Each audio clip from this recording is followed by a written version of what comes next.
yo voy a centrar mis reflexiones en un aspecto en concreto, que es el de la personalización del aprendizaje. ¿Por qué? Porque entiendo, digamos, que dentro de este nuevo paradigma o nuevo sistema o nueva ecología del aprendizaje vinculada a la sociedad de la información, este aspecto de la personalización del aprendizaje tiene una importancia especial. Es decir, la sociedad de la información tiende a adaptarse a las necesidades del individuo y a intentar responder continuamente no solo a las necesidades, sino a las necesidades y a los intereses del individuo. Esto tiene mucho que ver, digamos, con la vinculación, que yo no entraré, pero que quiero subrayar, entre la sociedad de la información y la sociedad de consumo. Y que realmente, claro, en una sociedad de consumidores es fundamental responder, digamos, a los intereses del consumidor. Y esto va más allá, digamos, de lo que es el puro consumo y llega también a todos los ámbitos, incluido el aprendizaje. Yo creo que la personalización del aprendizaje, luego lo comentaré, que tiene muchas manifestaciones. Una de las más evidentes, que para mí no es aceptable, justamente, pero que es una de las más evidentes, es eso que se llama el aprendizaje bajo demanda en la educación escolar. Es decir, que cada uno decida y diga lo que quiere y lo que quiere aprender, ¿verdad? Yo entiendo que la personalización del aprendizaje, argumentaré, es un hecho, y que la educación, por eso lo elijo, porque yo creo que ilustra perfectamente que es algo a lo que la educación escolar no puede dejar de responder, y es absurdo negar a la evidencia o negar la evidencia de que eso es un desafío y de que está ahí y que hay que hacerle frente, porque creo que muchos de los problemas de sentido de la educación actual para muchos alumnos, sobre todo de secundaria y también educación superior, tienen ese origen, pero al mismo tiempo creo y estoy convencido de que hay muchas maneras diferentes de responder a eso, salvando o salvaguardando o intentando evitar los riesgos que también comporta o podría comportar una personalización extrema, ¿verdad? Primero voy a justificar muy brevemente el por qué pienso que la personalización es uno de las características fundamentales de esta nueva ecología o de este nuevo sistema de aprendizaje humano que trae consigo la sociedad de la información. En un segundo momento haré algunos comentarios también muy breves sobre los desafíos que, a mi juicio, esto plantea a la educación escolar y por qué la educación escolar, entiendo, no puede ignorarlo y no puede decir no me gusta, está ahí y hay que hacerle frente. Y, en tercer lugar, aludiré a algunas respuestas posibles, algunas que a mi juicio comportan riesgos inasumibles porque nos llevan una vez más a la segregación y a la diferenciación y por tanto rompe con lo que yo creo que tiene que ser el objetivo fundamental de la educación básica, de la educación escolar, que es el logro y el avance hacia una mayor equidad y una mayor cohesión social, y señalaré, digamos, algunas cosas que a mí me parece que pueden apuntar direcciones de respuesta más adecuadas en este sentido a los desafíos que plantea la personalización. Pasando ya, digamos, al primer apartado y algunas reflexiones. No voy a explicar aquí el concepto de nueva ecología de aprendizaje ni nuevo sistema de aprendizaje, simplemente deciros que, a mi juicio, esto es algo que despierta un raro consenso actualmente en el ámbito, digamos, en este ámbito de conocimiento. Es decir, hay un acuerdo prácticamente generalizado de que ha cambiado, está cambiando, no sé si ya ha cambiado radicalmente o está cambiando, porque los cambios están aquí y que van a ir a más. Está cambiando la manera como las personas aprendemos, de quién aprendemos, cómo aprendemos, cuándo aprendemos, es decir, está cambiando qué aprendemos y también para qué aprendemos, y que todo esto es uno de los elementos, digamos, que plantean en este momento mayores dificultades desde el punto de vista del diseño de políticas educativas orientadas a la equidad y también desde el punto de vista de la mejora de la calidad de las prácticas educativas en los centros y en las aulas, ¿verdad? Algunos, no todos, pero algunos de los rasgos de este nuevo sistema o de esta nueva ecología del aprendizaje que aparecen aquí, hay muchos más, pero he señalado esto porque creo que son aquellos que subyacen con más fuerza a la idea esta de personalización, la importancia creciente del aprendizaje a lo largo y a lo ancho de la vida. Es decir, nuestro sistema educativo es un sistema educativo basado en una ecología del aprendizaje en el que el peso y el énfasis residen en la formación inicial, todos lo sabemos, igual en la educación básica que en la educación superior, en la formación inicial, lo que cuenta. Esto está cambiando, cada vez más es evidente que hay necesidades de aprendizaje a lo largo de la vida, cada vez más es evidente que las instituciones de educación formal, es lo que quiere decir a lo ancho de la vida, ya no tenemos los que estamos en ellas el monopolio del aprendizaje de las personas, sino que ese aprendizaje y aprendizajes, digamos, valorados socialmente, muchas veces se hacen y se hacen bien, otras no, pero muchas veces se hacen y se hacen bien fuera de las instituciones de educación formal. Hay, por lo tanto, digamos, una importancia creciente que desde hace años ya, esto no es nuevo, lo que es nuevo, como luego comentaré, es el impulso espectacular que da a esto y la posibilidad de llevar a cabo esto las nuevas tecnologías. Y concretamente, digamos, las tecnologías inalámbricas, móviles y ubicuas, digamos, que han aparecido en estos últimos años, ¿verdad? Hay una importancia creciente que se otorga, esto por ejemplo es algo que pocas veces cae en ello. Todo el movimiento actual, a mi manera de ver, todo el movimiento actual a favor de las competencias generales y transversales está muy vinculado justamente a este cambio en la ecología del aprendizaje propia de la sociedad de la información. Claro, cuando se puede aprender en muchos lugares, en muchos momentos y de muchas maneras, lo importante es desarrollar aquellas competencias que permiten realizar estos aprendizajes más que otras cosas. De ahí la importancia de definir los aprendizajes escolares, no tanto o no solo en términos de contenidos, como hemos venido haciendo tradicionalmente, sino en términos de competencias que son transversales y que, por tanto, genéricas y que, por tanto, pueden ser utilizadas para seguir aprendiendo en cualquier momento y en cualquier lugar. Y luego, el otro punto que quería subrayar es la importancia de las TIC digitales dentro de lo que es este nuevo escenario, con dos fases, que además yo creo, o tres, que yo creo que son muy diferenciadas y que introducen cambios distintos. Uno es el tema de los ordenadores, otro es el tema del Internet y lo que supone para la nueva ecología del aprendizaje, el momento que aparece Internet, y otro es el de las tecnologías, las UMIUT, que llaman, ¿verdad? Las tecnologías móviles inalámbricas, de conectividad inalámbrica, móviles y ubicuas, que aún es una tercera fase que, desde el punto de vista de la ecología del aprendizaje, implica un salto cualitativo. Muy bien, la conclusión de todo eso, ¿cuál es? A mi manera de ver, la conclusión de todo eso es que el énfasis del aprendizaje se desplaza desde lo que podríamos decir un aprendizaje ubicado en un lugar y en un tiempo determinado, que son las instituciones de educación formal y los periodos iniciales, a lo que podríamos llamar las trayectorias personales de aprendizaje. Yo creo que es uno de los conceptos más potentes y con más futuro que tenemos en este momento, al menos en el ámbito de la psicología del aprendizaje. Es decir, al final, lo importante para entender lo que una persona sabe no es la institución o cada una de las instituciones donde está ni lo que allí sucede, sino lo que sucede en la trayectoria, en el conjunto de instituciones o de contextos o de entornos donde desarrolla actividades en el transcurso de las cuales encuentra oportunidades, recursos y herramientas para aprender la persona. Estas trayectorias personales de aprendizaje ya existen y, de hecho, yo creo que es uno de los elementos, sería interesante, y empieza a haber estudios en este sentido, pero todavía incipientes, de analizar temas clásicos de la educación escolar, como la inequidad, como las diferencias de rendimiento, no tanto en términos ya de las variables clásicas de tipo de escuela, tipo de centro, zona rural, urbana, etcétera, sino en términos de trayectorias de aprendizaje, trayectorias personales. Porque en último término, cuando unos padres o una familia eligen un tipo de escuela para su hijo o su hija, no solamente eligen esa escuela, sino que eligen, digamos, todo un conjunto de entornos, todo un conjunto de contextos, todo un conjunto de actividades que es lo que acaban configurando realmente una trayectoria personal de aprendizaje diferenciada. Esta idea de trayectorias personales o personalizadas de aprendizaje en el ámbito de la educación superior ya ha dado lugar a propuestas pedagógicas que aparecen aquí mencionadas en la diapositiva, como yo la voy a dejar, si alguien la quiere, están las referencias también y ya lo podrá consultar, pero no como el del llamado aprendizaje sin costuras, que es la idea, digamos, de que las personas aprenden mejor cuando aprenden de acuerdo con sus intereses,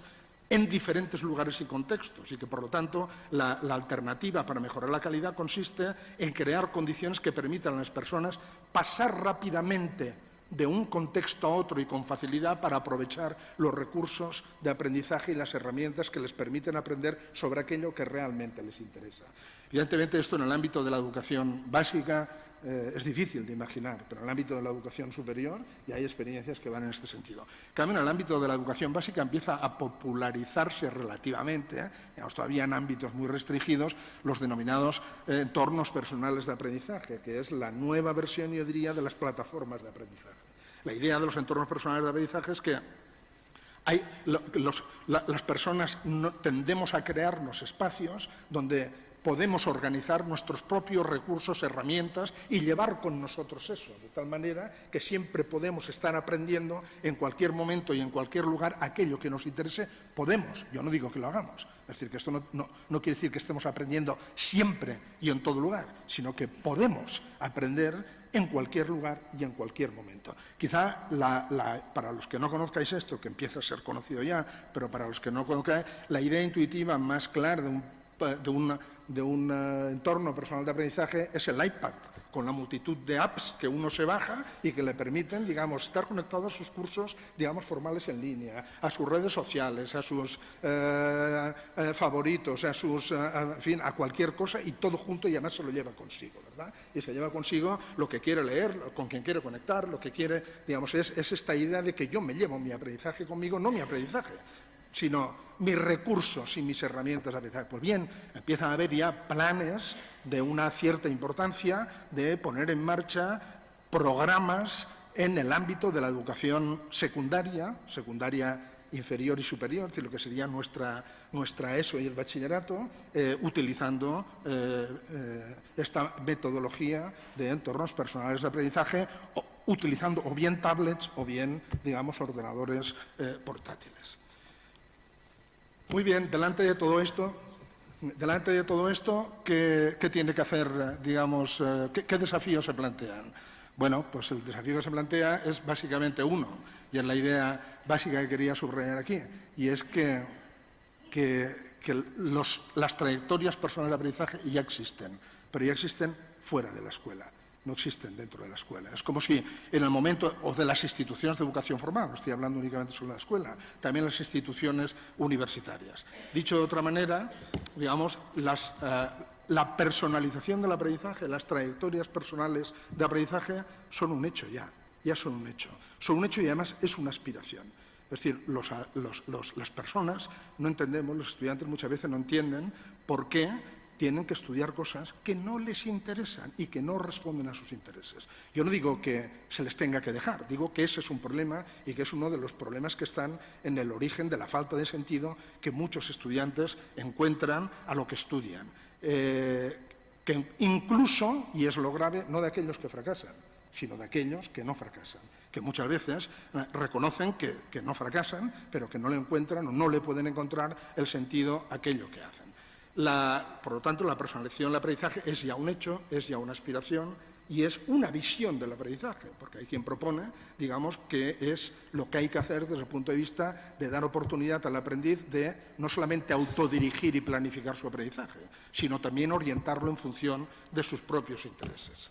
¿Qué hay que hacer delante de esto? Mi tercer núcleo de reflexiones. Bueno, pues hay, yo diría, dos maneras de proceder, a mi forma de ver, no aceptables. Una, es decir, es igual, la educación escolar tiene que hacer otra cosa, aquí se tiene que venir a lo que se viene y a lo que hay que enseñar. El currículum que tenemos es el currículum que tenemos y eso es lo importante y es lo que tienen que estudiar todos, quieran o no, porque no se puede hacer que, bueno, yo creo que eso es poner puertas al campo, es aumentar los problemas de sentido y que por ahí no vamos a ninguna parte. Y la opción opuesta, que es decir, no, pues si sucede eso, lo que hay que hacer es, ¿qué quieren estudiar los estudiantes? Pues aprendizaje bajo demanda, que es otro, yo diría, de hecho, es la propuesta que tiene más popularidad en determinados contextos. Yo entiendo que esta tiene riesgos enormes, que es el riesgo de la segregación y de la exclusión, y que delante de eso, digamos, la alternativa es lo que podríamos llamar una alternativa que empieza a dibujarse, y termino, esta es mi última reflexión, señor moderador, que tiene que ver con la idea de que en realidad hay que redefinir la función de la escuela, entendiendo que la escuela y las instituciones de educación formal, las universidades también, son nodos de redes de aprendizaje que tienen una función específica y particular que los otros nodos, las otras instancias, los otros contextos de aprendizaje no pueden asumir ni pueden tener. Básicamente dos. Yo diría, uno es garantizar los aprendizajes básicos realmente en nuestra sociedad, es decir, aquellos que, si no se adquieren, sabemos que generan exclusión, segregación y vulnerabilidad, y esos aprendizajes, el problema es que son muy pocos, o al menos son muchos menos de los que actualmente forman parte de los currículos. Y luego abrir efectivamente el resto del currículum a estos intereses, a estos recursos, digamos, y a estas herramientas de aprendizaje que están en el entorno y aprovechar. Es decir, necesitamos, yo diría, repensar la escuela como impulsora y catalizadora de trayectorias personales de aprendizaje enriquecedoras y habilitadoras, que quiere decir dar los básicos y ayudar a los estudiantes a no aceptar críticamente las trayectorias personales de aprendizaje, sino a reflexionar sobre esas trayectorias de aprendizaje y a construirse sus propias trayectorias de aprendizaje. Evidentemente, esto tiene muchas implicaciones que podemos dejar para otro momento, pero quiero terminar, digamos, con una que tiene que ver con las políticas educativas, porque aprovechando, digamos, que el desarrollo de la reunión de la OI, de los ministros de Educación, creo que es importante, y es que hay que darle, a mi manera de ver, un giro a la definición de políticas educativas. Hay que dejar de pensar en las políticas educativas orientadas a la equidad y a la calidad como políticas estrictamente escolares. Y hay que empezar a pensar, digamos, que en realidad hoy en día es imposible abordar de fondo los temas de equidad y de igualdad únicamente desde el ámbito escolar. Es imposible hacerlo sin la educación escolar, pero es imposible hacerlo solo con la educación escolar. Y la clave para mí, digamos, pasa por cómo vertebrar el papel de la escuela dentro de estas redes de aprendizaje que configuran las trayectorias personalizadas en las que aprendemos las personas, que ya están ahí y que, por tanto, ya son fuente, digamos, de desigualdad y de inequidad. Nada más, muchas gracias. Muy bien. En su exposición, que dice cuáles serían las claves para tratar de vencer la resistencia al cambio que la institución escolar presenta frente al desafío o a los desafíos que usted nos ha planteado. Es pensar que los procesos de cambio radicales, importantes, los que se producen en profundidad, nunca suelen ser del todo voluntarios, para empezar, ni a corto plazo. Digamos que se van gestando, parece que no vayan a darse nunca y de repente un día nos levantamos y se han dado. Y es porque no vamos entrando en ellos sin percibirnos. Yo creo que muchas de las cosas que he dicho, sinceramente, no es que va a ser que queramos o no, es que van a suceder. Es que queramos o no van a suceder. Es que las trayectorias personales de aprendizaje ya existen. Que eso pesa tanto o más muchas veces, digamos que tal, eso ya existe, ya es una realidad. El tema es cómo manejar eso. Y ese tema, cómo manejar eso, evidentemente va a depender de la claridad de las políticas, de la orientación. Estoy completamente de acuerdo con lo que decía Juan Carlos Tedesco, digamos, de que la opción es una opción ético-política, ideológica. Digamos, evidentemente, eso es un desafío, pero va a depender. Ahora, claves, yo diría, hombre, claves muy concretas. ¿Qué es lo que se tendría que hacer para responder a ese desafío en una opción determinada, que es la opción que yo comparto totalmente, señalaba Juan Carlos? Bueno, pues yo creo, uno, habría que empezar a hacer de verdad,